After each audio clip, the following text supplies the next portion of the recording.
Deus e de Cristo Jesus, que há de julgar os vivos e os mortos, eu o exorto solenemente, pregue a palavra.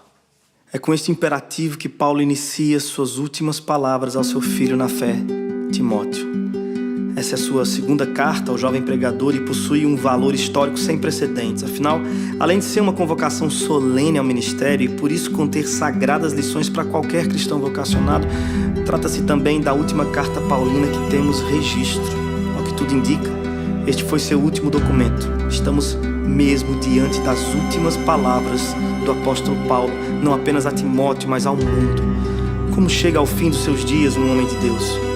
Quais as circunstâncias que o rodeiam em seus momentos finais? O que o leva a escrever essa carta ao seu amigo querido, ao seu filho amado?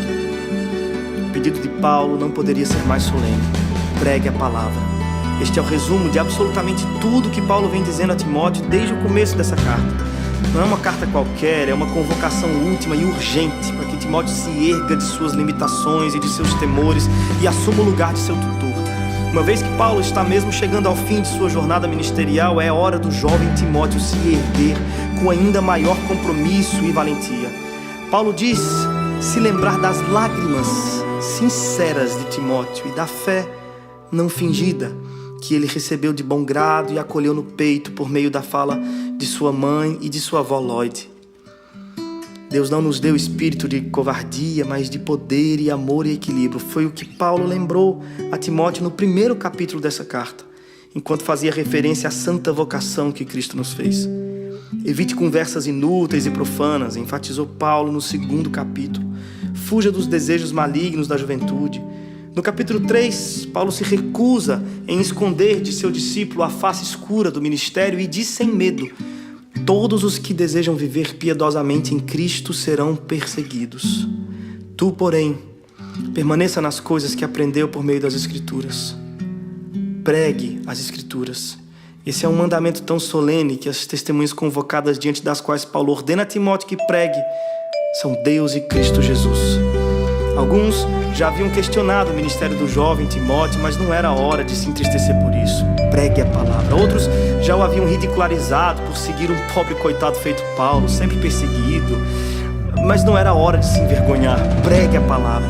Alguns chegam a sugerir que a própria personalidade de Timóteo seria também uma barreira, possivelmente tímido, inseguro, mas não era hora de se ensimesmar, era hora de se expor e pregar a palavra em tempo ou fora de tempo.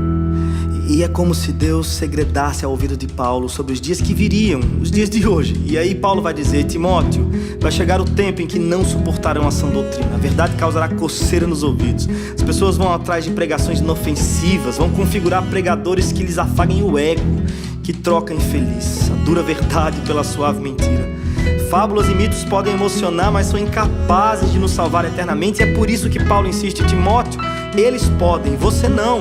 Seja sóbrio, prega o verdadeiro evangelho e vem sofrer comigo, feito um soldado nas trincheiras de uma guerra. O abandono em massa do evangelho e o fracasso coletivo de boa parte dos primeiros convertidos não eram as únicas razões pelas quais Timóteo deveria se posicionar em favor de Cristo, assumindo sua vocação. Outra razão, oferecida por Paulo, era sua morte iminente, ou como ele gostava de figurar, sua oferta de libação. Os rituais de sacrifício praticados no Velho Testamento incluíam essa tal oferta de libação, que seria o momento em que o altar sobre o qual os animais eram sacrificados seria lavado por algum líquido, geralmente vinho ou óleo. O aroma perfumado destes líquidos denunciava que já estava chegando no fim da cerimônia. Essa foi a figura usada por Paulo para descrever sua morte. Ele não desenha essa tela com cores densas, escuras, mas com o vivo vermelho de um vinho sendo aspergido. Não tem cheiro de medo ou luto. Sua morte tem cheiro de vida e festa. As rimas não são azedas e melancólicas, não. Sua morte rima com o doce do vinho. E este é precisamente o convite de Paulo a Timóteo: vem sofrer comigo. Recebemos bom tesouro, tá guardado aqui. Nosso peito tem segredo, só se pode ver. Se olhar de perto e provar da alegria que é chorar. sofrer comigo, feito um soldado em Cristo se ancorar. Sei em quem eu creio, estou certo de que tem poder e é santa vocação que Ele nos deu. Acreditar no Evangelho é ir e caminhar seguro até sozinho. Acreditar no Evangelho é ir e caminhar seguro sozinho.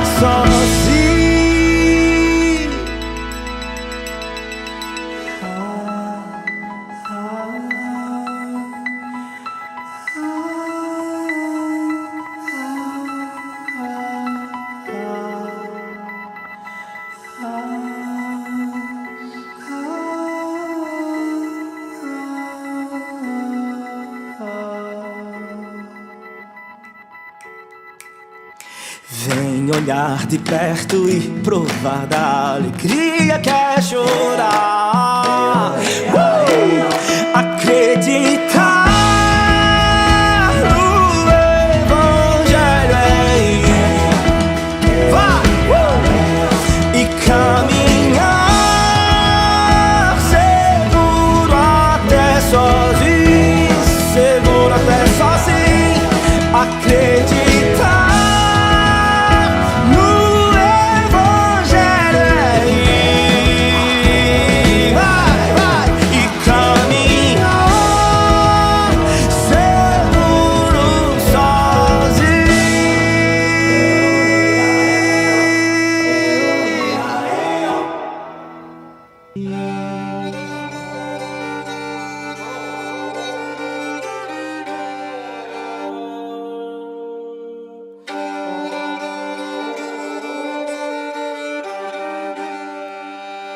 Alexandre o ferreiro causou-me muitos males. O Senhor lhe dará a retribuição pelo que fez. Previra-se contra ele, porque se opôs fortemente às nossas palavras.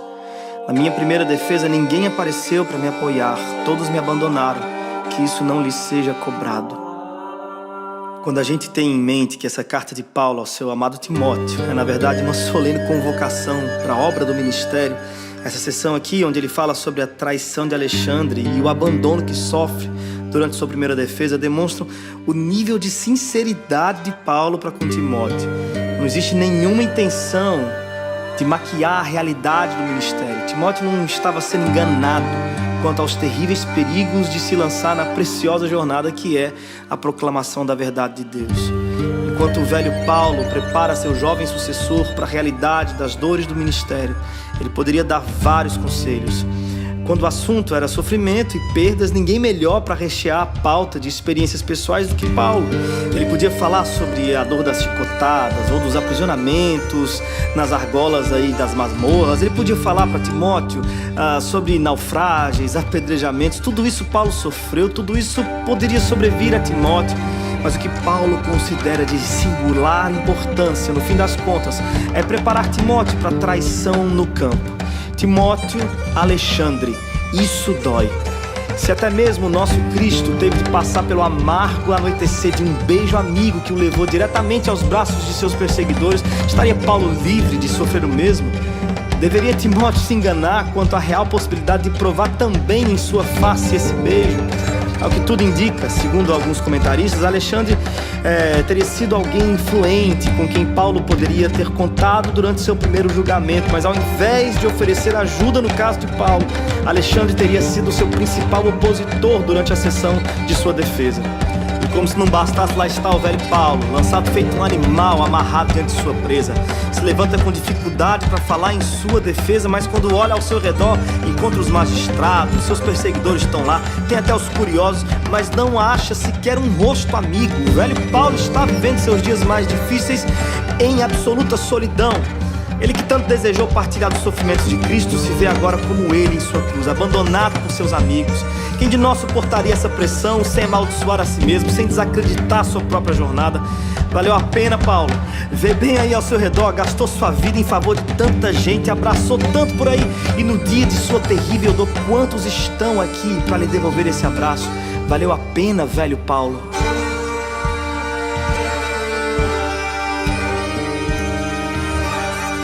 E a pergunta volta para você: você quer esse evangelho? Olhe bem para esse texto e me responda: quer mesmo correr o risco de chegar nos últimos dias de sua jornada como o velho Paulo, como seu Cristo? Olhe bem, veja bem, se você começar a se envolver demais com esse negócio de igreja, de Cristo, de evangelho, você vai ter que começar a perder algumas coisas que qualquer um considera em grande estima. Se seu envolvimento chegar até o pescoço, é possível que perca alguns amigos, talvez aquela promoção tão sonhada na carreira profissional, porque as ideias do evangelho vão bagunçar sua cabeça de uma forma bem estranha a princípio. E você corre sérios riscos de ter de reconfigurar sua postura pública e privada. Você quer esse evangelho?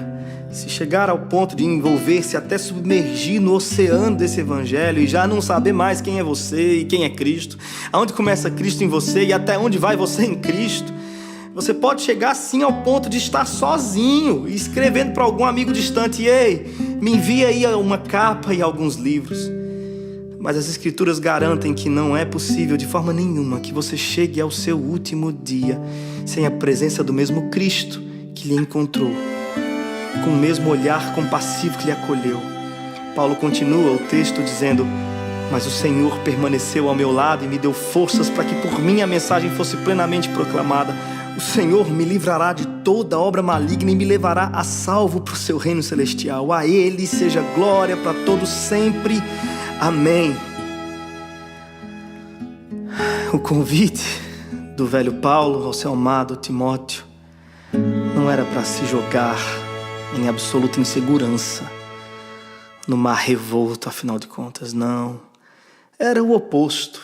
O convite de Paulo era para que Timóteo subisse ao navio mais firme. Aliás, que subisse na rocha inabalável que é Cristo. Por isso a insistência. Timóteo, eles podem regredir, pode acontecer de aquele lá te trair e o outro te machucar. Na verdade, vai acontecer de muitos virarem as costas para o evangelho que você proclama. Tu, porém, permaneça firme. Timóteo, eles podem, você não.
eu deixei, tu porém, sem dos outros tu porém, eles podem, tu porém, vão ser muitos, tu porém,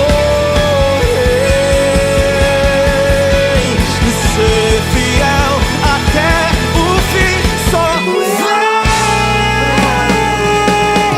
traz a capa e também livro, amigos e só eu tô sozinho, tu porém, ser fiel comigo. E se perder tudo que tu tens aí, se alegre então por saber Deus está aí.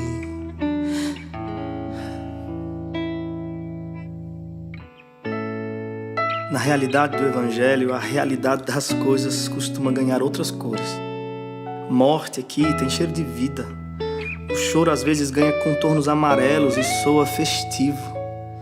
Na realidade subversiva do Evangelho, é dano que se recebe. Enquanto Paulo está aos olhos de todos ali no tribunal, sozinho, abandonado, sujo, doente, ele vive na verdade seus momentos de maior alegria. Ao relatar esse episódio, ele deixa escapulir uma pequena e bela canção de louvor. A ele seja a glória para todos sempre, amém. Ele nunca esteve tão bem acolhido como em sua solidão. Na realidade do Evangelho, a realidade das coisas costuma ganhar outras cores. Estamos caminhando para as últimas palavras dessa carta. As últimas palavras registradas do grandioso Paulo.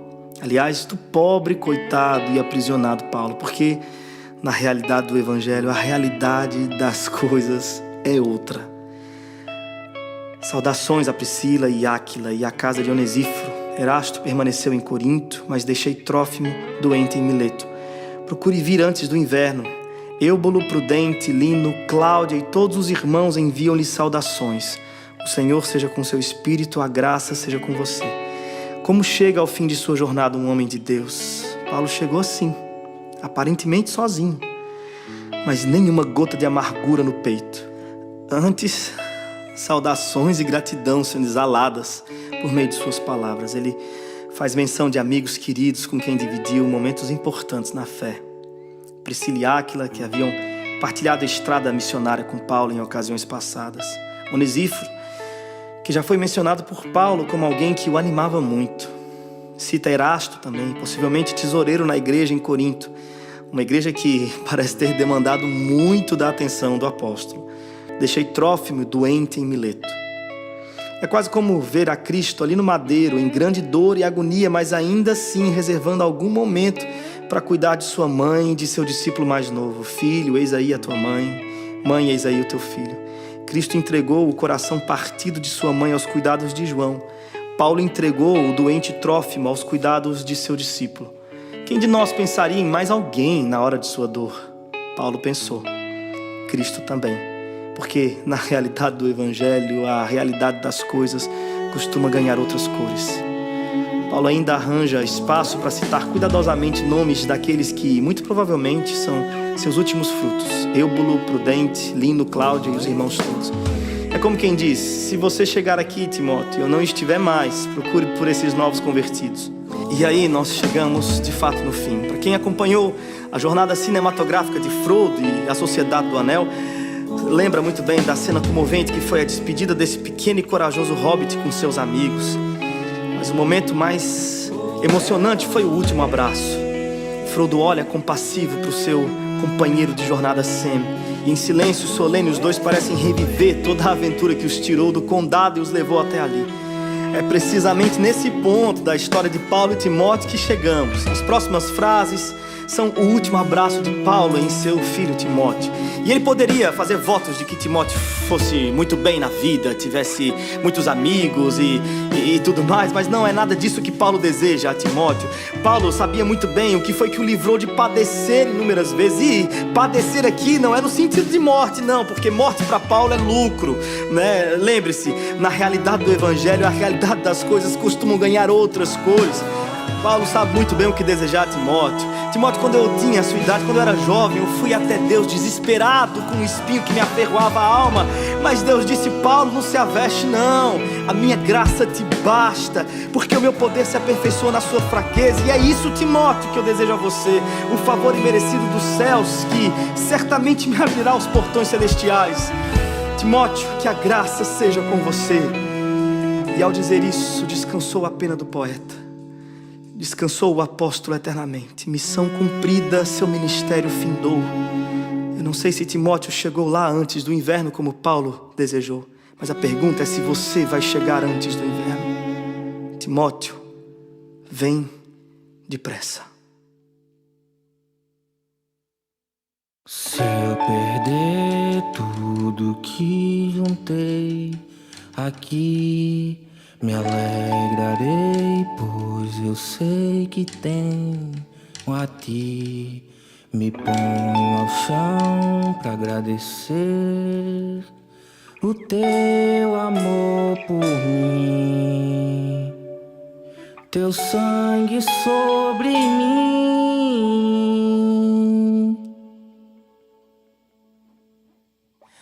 Todos os dias minha beleza será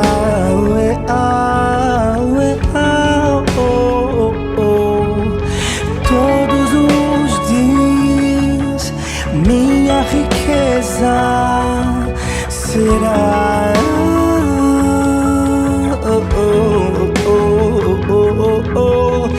todos os dias a minha glória será o Senhor, será o Senhor. Se eu perder tudo que juntei aqui, me lembre só mais uma vez, tenho a ti. Me prostro ao chão pra agradecer o teu amor.